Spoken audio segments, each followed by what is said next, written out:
welcome to Nostalgic Mystery Radio. I'm your host, Stevie K, and it's my honor to bring you the radio shows of yesteryear.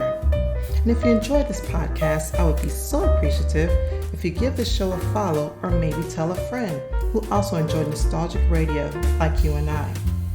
For today's episode, I bring you Dragnet, starring the Los Angeles police detective Joe Friday and his partners. This episode is entitled The Big Job, originally aired April 27, 1950, when Joe Friday and Ben Romero searches for a fugitive who has killed a police officer. So sit back and relax, and I hope you enjoy this nostalgic mystery radio. Thank you for listening.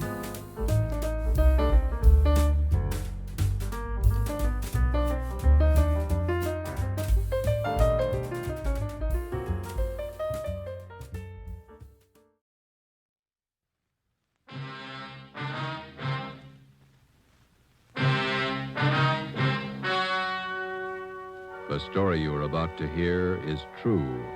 Only the names have been changed to protect the innocent. Fatima Cigarettes, best of all long cigarettes, brings you Dragnet.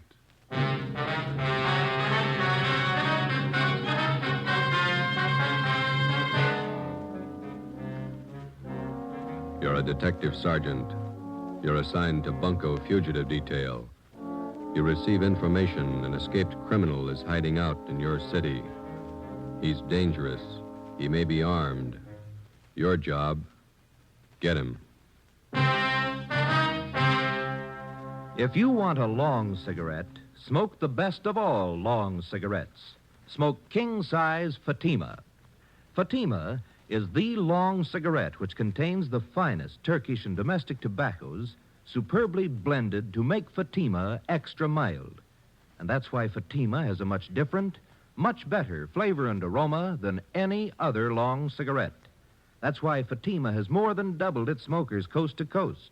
So enjoy Fatima, the best of all long cigarettes. It's wise to smoke extra mild Fatima. It's wise to smoke extra mild Fatima.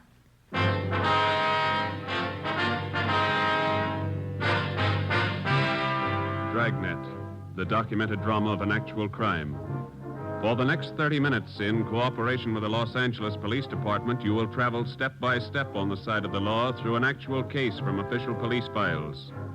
From beginning to end, from crime to punishment, Dragnet is the story of your police force in action. It was Thursday, April 27th. It was warm in Los Angeles. We were working a night watch out of Bunko Fugitive Detail. My partner is Ben Romero. The boss is Blaine Steed, captain of Bunko Fugitive. My name's Friday. I was on the way back from communications, and it was 6:45 p.m. when I got to room 38, squad room. Hi. How are you? How about some dinner? Well, we got one to check out first. Here's the teletype. Skipper just brought it in. Thanks. From San Rafael, huh? Pick up and hold for this department one Alfred Garvey. Wanted for suspicion, forgery, robbery. This man poses as a fingerprint expert from San Rafael Police Department. Here's his mug pulled from the Record Bureau. Mm-hmm. We're informed Garvey is registered at the Fair Deal Hotel, your city. Where's that? Over near First and Broadway. Yeah. Please advise us on his arrest, and officers will arrive with warrant signed. Chief Police Frank Kelly, San Rafael, California. Shouldn't take long to pick him up. All right, we can eat later, I guess. Hi. Hi, Max. What are you doing around? I thought you took off on vacation. I am. Just came back to pick up some stuff from my locker. Soft touch. Sure. Listen, the wife's got the car there. Are you guys going anywhere near North Main and Daly? Yeah, we're going to leave right now. Oh, okay. Let me grab my coat. All right. You live out near Highland Park, don't you, Max? Yeah. Well, I took the kids shopping in the car this afternoon. Had to get them shoes for our vacation. Kids sure scuff up the toes in a hurry. All right, you all set? Let's go. Where are you going on your vacation? Big Bear. Gonna stay the whole 3 weeks. The in-laws own a cabin up there. They even pay the utilities for us. It's pretty nice. Only one trouble. What's that? They're coming with us. Oh. Where'd you park? In the captain's stall. All right.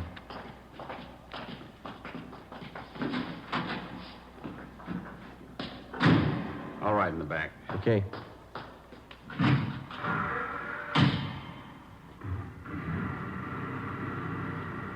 You two still working on that Valley case? No, we washed it up Monday. What's this one? Teletype from San Rafael. I want some guy picked up. Here's a mugshot. Who's Richards going to work with while he's gone, May? I don't know. What's the crowd up ahead? Oh, yeah. Shriners Convention. I forgot they were having a parade tonight. You better stay over to one side. I think we can get through all right. Watch those kids there. Yeah, there we go. That's the place up ahead, isn't it? Fair deal, yeah. We got to stop by this hotel a minute, Max. You want to wait here? I'll come in.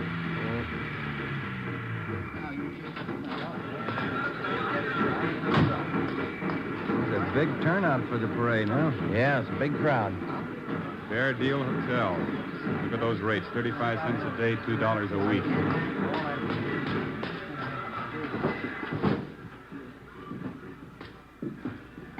Yes, sir. Can I help you? Police officers, would you look at this picture, please? All right. Maybe registered as Alfred Garvey.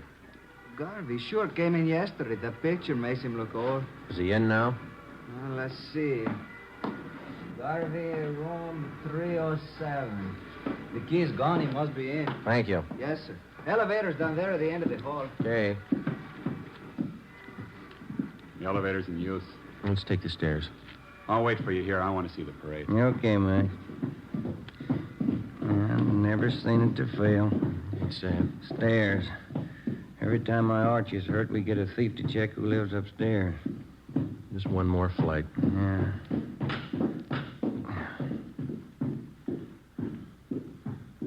305, 307. Door's open. Let's have a look. Come on. It's empty.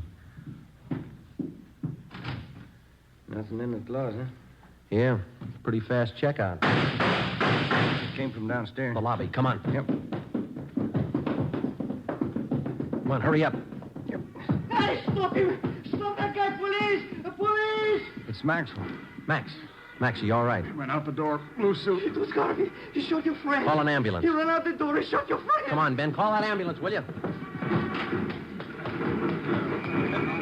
Hey, you. Did you see a man come out of this hotel? Huh?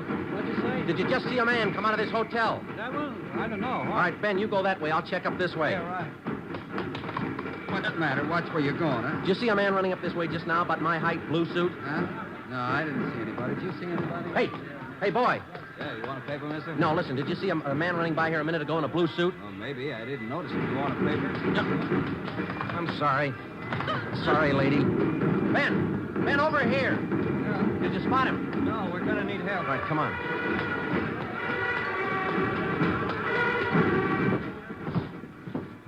I called the ambulance. You better help your friend. He's bleeding. I don't know what to do. Ben, get a hold of communications. Get some help out here. Right.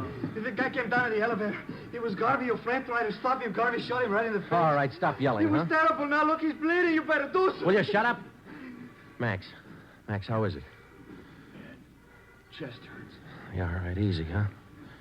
Garvey came out of the elevator fast with a gun. All right, take it easy now.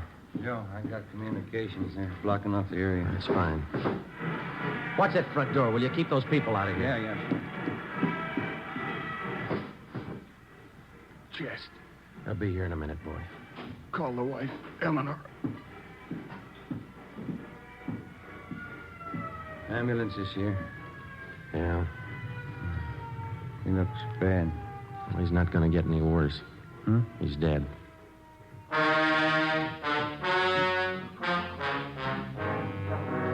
The name on the personnel report said John Warren Maxwell, Sergeant, Los Angeles Police Department, badge number 10377.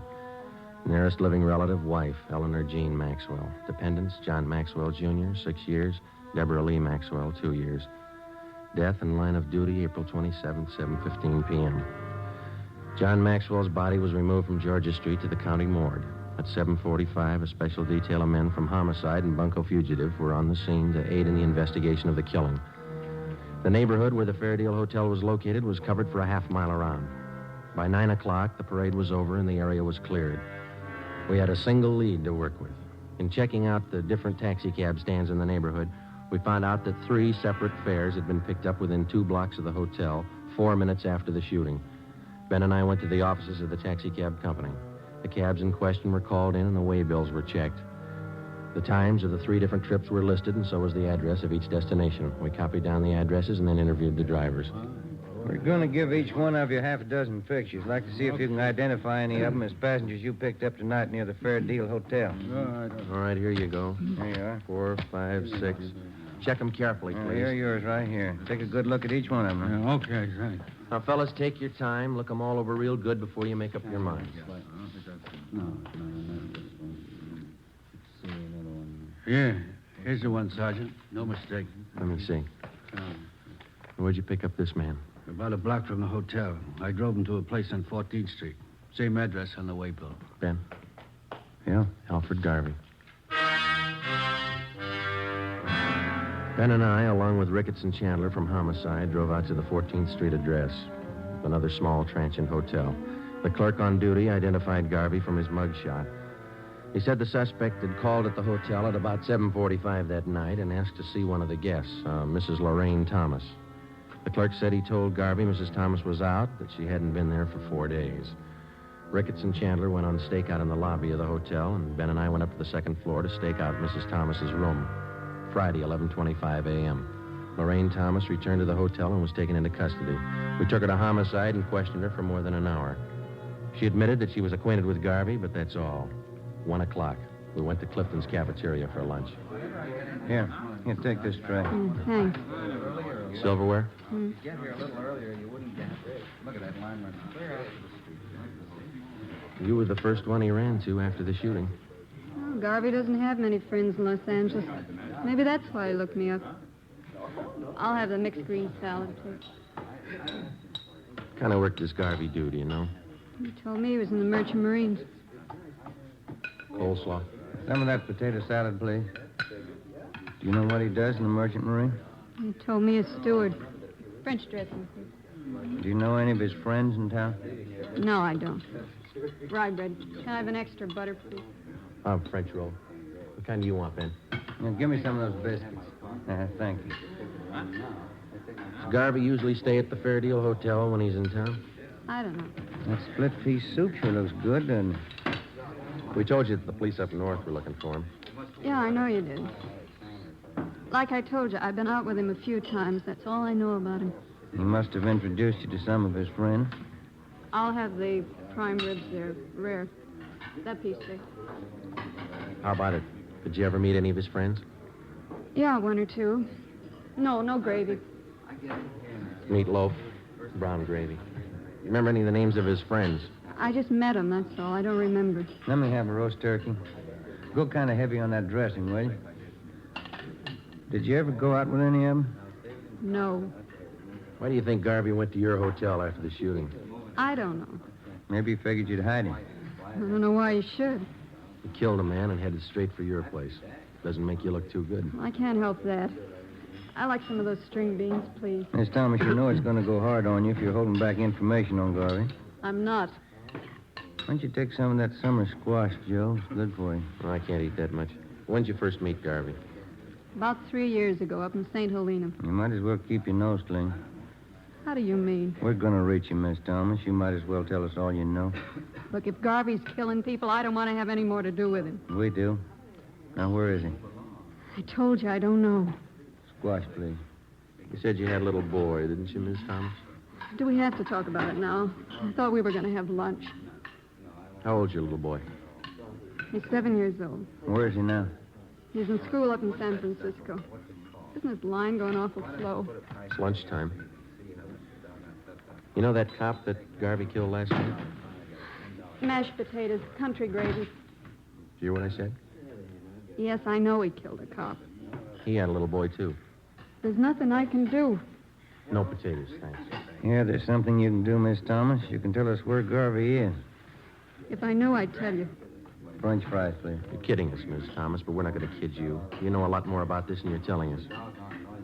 Maybe I do, but I'm scared. Who are you afraid of? Look, why can't you count me out of this? I don't want any part of it. You're in all the way. The only way you're going to get out is to tell us what you know. He'll kill me. Suppose something happens to me, nobody's going to worry about my kid. You don't have to worry. He's not going to find out. No dessert, please. They'll both kill me. Both. Who's the other one? Oh, what's the use? Trouble, no matter what you try to do, nothing but trouble. Garvey's working with somebody, is that it? His name's Jack Fleming. Yeah? They made me promise to cover for him. Give him a place to hide out whenever the heat was on. Then you know where they are. No, I don't, and that's the truth. Why do they need a place to hide out? You said Garvey killed a cop. What about Fleming? Hey, Joe, you better move along there. Oh, I'm sorry. What about Fleming? They're going to pull some jobs. All right, we can skip the dessert. Come on. I'll take a check for all of them. Let's go. What kind of jobs? Where? Hold up. Tomorrow night. Three Kings Liquor Store out in Wilshire. Let's sit down. They're both the same, Garvey and Fleming. They can't hold a gun without using it. Here's the table. Oh, you dropped your tray. I'll get you some more. Don't bother. I'm not hungry anymore.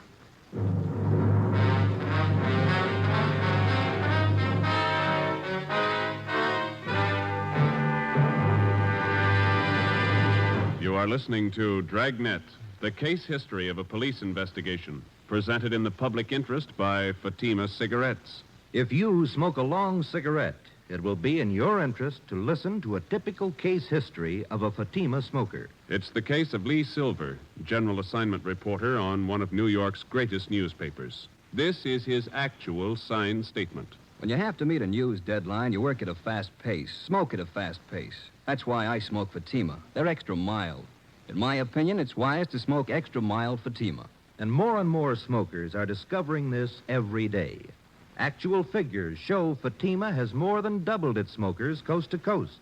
So enjoy Fatima yourself. The long cigarette, which contains the finest Turkish and domestic tobaccos, superbly blended to make it extra mild. You will prefer Fatima's much different, much better flavor. You will agree. It's wise to smoke extra mild Fatima. It's wise to smoke extra mild Fatima.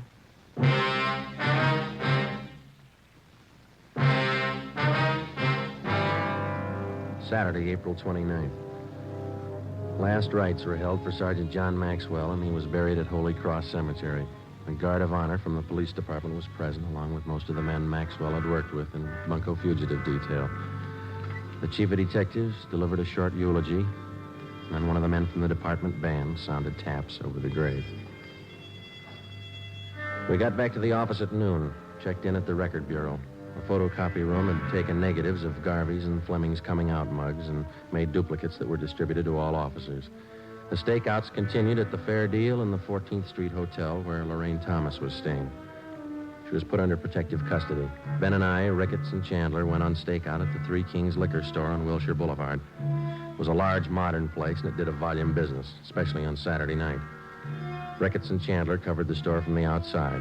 Ben and I were stationed in the supply room at the rear of the place, where we had the main counter and most of the store in full view. We set up a prearranged signal with the clerk on duty, and if and when Garvey and Fleming showed up, the clerk was to accidentally knock an empty bottle off the counter. We waited until midnight. Nothing happened. It's the first customer in half an hour. It's kind of slow. Yeah. Wait a minute. Here comes another one. No sale. It's a woman. Bottle of muscatel, please. The clerk sure got the jitters. Well, I'll put in with him. Well, I could go for a hamburger. Why didn't you eat dinner? I wasn't very hungry then. Oh, I got an almond bar. You want it? Yeah, thanks. Wait a minute. Another customer. Yeah, man. Can't see his face too well with that hat on, can you? That's Fleming. Come on. Police officers, get your hands up. Watch it, Joe. You're hitting. He's going out the front. Come on. Ricketts and Chandler stopped him. Yeah, he's down. Watch him. Get the gun. Yeah. Yeah, here it is. That's Fleming, all right. Ricketts, call an ambulance. What's the score? Well, looks like one in the shoulder and legs, too. What about Garvey? I don't know. What do you think? Fleming stopped all the slugs. Yeah. Let's ask him.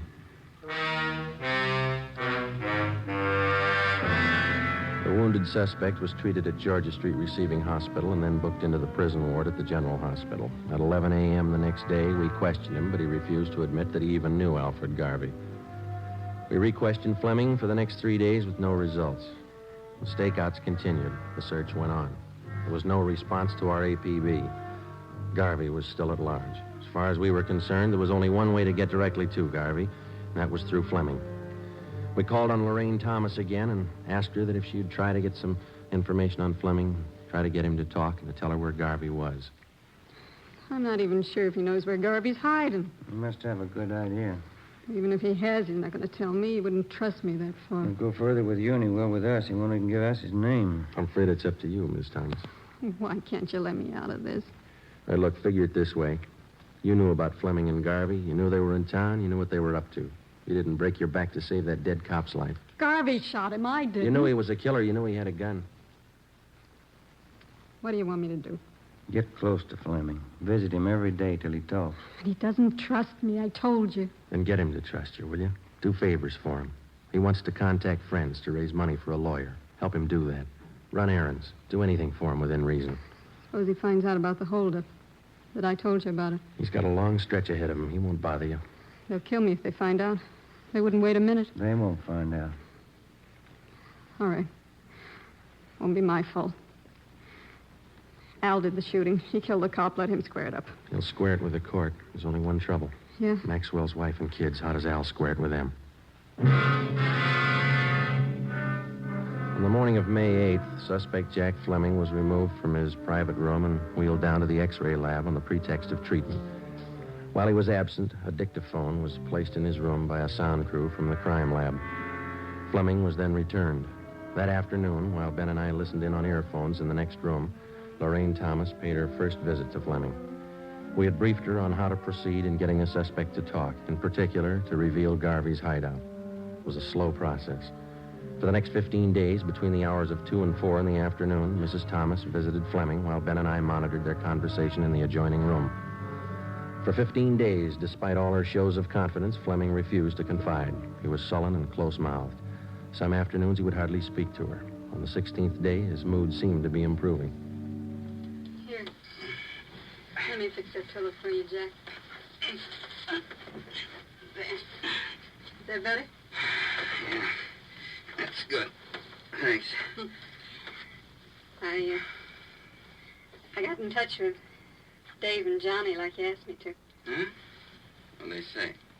Well, they said they could get you the money for the lawyer the day after tomorrow. And Dave said he might be over to see you tonight. Yeah, that's fine. Once I get a lawyer, I'll stop worrying. I stopped by Danelli's place, too. Pop Royce wasn't there. I'm going back tomorrow to see him. He ought to be able to help. You've been okay, Larry. I won't forget it. Oh, that's what friends are for. Gee, I'm sure sorry you had to get it this way. Forget it. I can give it back where it came from. Say, I brought you some new magazines, a couple of candy bars. Swell. Put them over here near the bed, will you? Yeah, sure. Let me get them for you. There, Jack. See, I'll put them right here on this table. I'll bring you some more tomorrow. Oh, that's fine. You're going to try and see Pop Royce again tomorrow? Yeah, they told me he'd be in around noon for sure. If I don't see him then, I'll keep trying till I do. Yeah, that's it. Oh, listen. There's something else. Sure, Jack. Come here. Hmm? I don't want to talk loud. The cops might have bunked this room. Yeah. All right. A little closer. Okay. Tonight, I want you to go to George's joint, the Blue Moon, down on South Flower. Yeah? And ask for George at the bar. He's usually around from 11 on. Uh-huh. Tell George you've seen me. He'll know it. Then tell him to take you to Al. To take me to Al? Yeah, Al Garvey. George knows the place. Yeah. Okay, Jack. And keep your mouth shut. Don't talk to anybody but George. He knows the place. All right, Jack. It'll help you out. Well? Yeah. It's a long wait. Get paid. Let's go. 10:45 p.m. A detail of 3 cars followed Lorraine Thomas to the Blue Moon Tavern on South Flower Street. We parked down the block and watched her go in. At 15 minutes past 11, she came out with a small, fat man in a dark blue suit. They got in a tan-colored coupe and drove south. The cruiser cars, using three-way radio, tailed the coupe alternately out through the Echo Park area and then back to the starting point at the Blue Moon Tavern. Lorraine Thomas went back into the bar with a man and 20 minutes later came out, caught a taxi, and took it to her hotel on 14th Street. We drove back to the office. It was 5 minutes past 1 a.m. That's it? I get it. Bunko Fugitive, Friday. Lorraine Thomas, Sergeant. He showed me the place George did. Where? We drove past it. 1032 Alamo, apartment 3. Is Garvey there now? No. George said he's supposed to be there tomorrow in the afternoon, 5 o'clock. George said I'll have to go alone. Are they watching the place? I think so. Garvey's staying with another man. They got guns. You know where Garvey is now? George wouldn't tell me. We can't afford to tip our hand. How do we know Garvey will be there at 5 o'clock tomorrow? That's just it. We don't. May 9th, 3 p.m. An immediate stakeout was placed at the suspected hideout. A detail of 20 plainclothesmen began filtering into the neighborhood in the vicinity of 1032 Alamo Street. The three-story apartment house at that address was checked thoroughly and then covered on all sides. Apartment 3 on the first floor was checked out, too. It was registered to a Thomas King, whom the manager identified as Alfred Garvey from his mugshot. To avoid pedestrian casualties, we toured the immediate vicinity between 3 and 4:30 that afternoon, advising residents and storekeepers to clear the street and stay inside. At 4:35 p.m., the men in the detail took up their assigned positions. We waited. Hold that light, will you, Jim? Yeah. Thanks. Awful lot of trouble for that punk Garvey. Be more trouble if he doesn't show. No such luck. Tan coupe coming down the street behind us. Same one we tailed last night. A girl driving. There's 2 guys with her. You know, Garvey's one of them. They're pulling up. Ready? Oh, wait a minute. All right, let's go.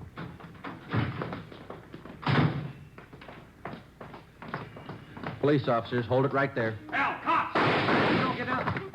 They're behind the car. Throw him in, Garvey. You haven't got a chance. Al, break for the house! All right, hold it, Ben. That's it. Both of them. Come on.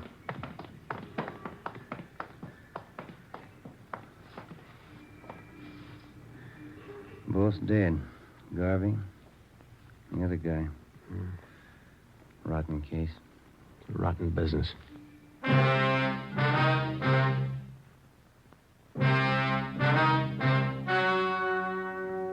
The story you have just heard was true.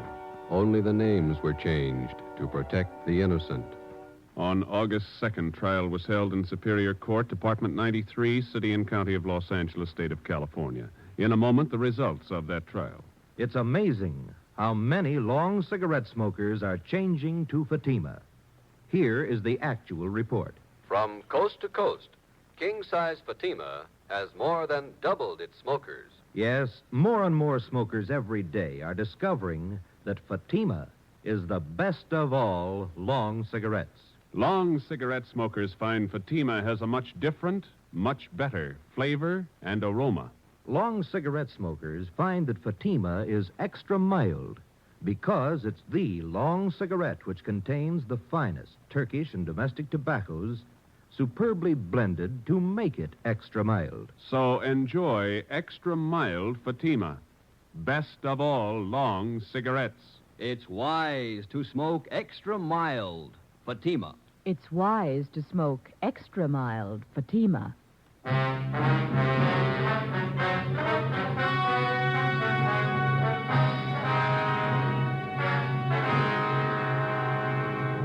Jack Fleming, the only survivor of the hold-up gang, was found guilty of several counts of armed robbery.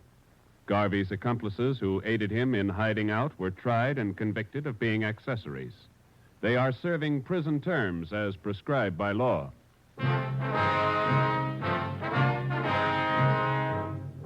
You have just heard Dragnet, a series of authentic cases from official files. Technical advice for Dragnet comes from the Office of Chief of Police W.A. Wharton, Los Angeles Police Department. Fatima Cigarettes, the best of all long cigarettes, has brought you Dragnet from Los Angeles.